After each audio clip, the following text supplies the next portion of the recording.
You are listening to Radio Long Island City, recorded at our studios near Hell Gate, 9 kilometers north of the Harbor Hill Moraine.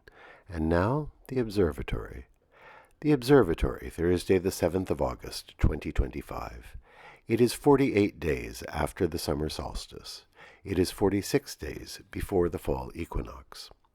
By the French Republican calendar, it is the 20th day of Thermidor, the day of the écluse, the lock.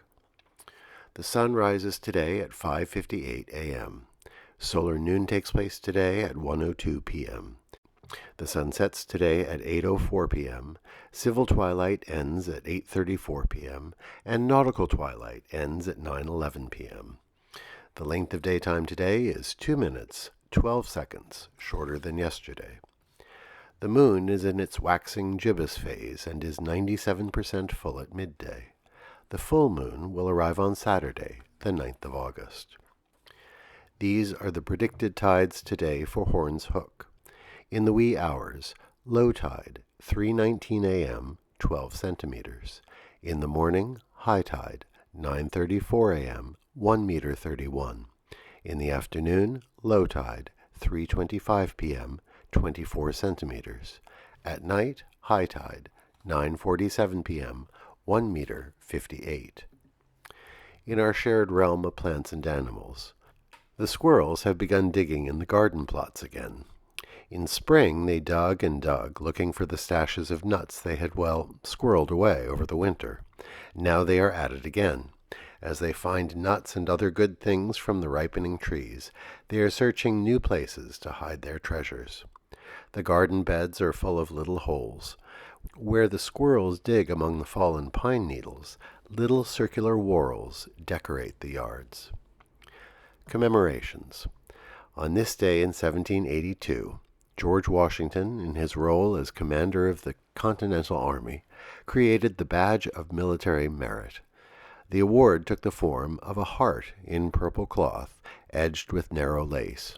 The word merit was embroidered in the center of the heart, surrounded by a wreath. It was only given to enlisted men and NCOs, a notably democratic gesture in a time when military medals were generally only given to officers. The Purple Heart went out of use after the Revolutionary War, but it was revived in 1932.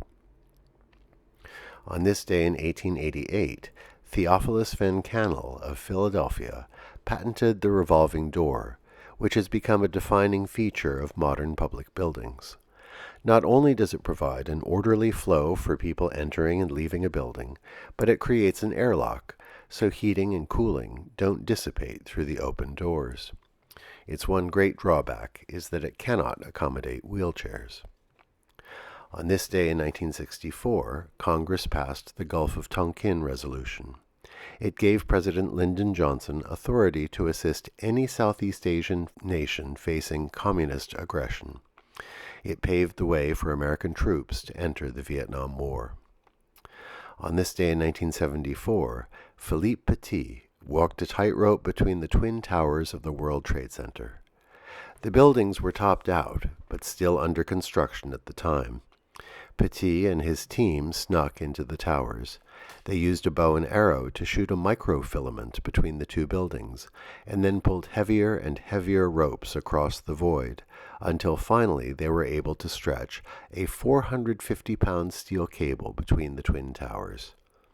Having secured the wire, Petit stepped off the south tower. 1,350 feet above the ground with no net, he performed for 45 minutes, making 8 passes between the towers. He also lay down on the wire and danced on it. The crowds below roared with delight. The police were less amused. Although he was arrested immediately upon leaving the wire, the charges were dropped. An awe-inspiring moment in our city's history. Today is the anniversary of the 1988 Tompkins Square Park riot. Increasing gentrification in Alphabet City had led to attempts to clear Tompkins Square of the homeless, of drug dealers, and of self-described punks. A midnight curfew for the park was put in place by the city. This provoked a series of protest marches.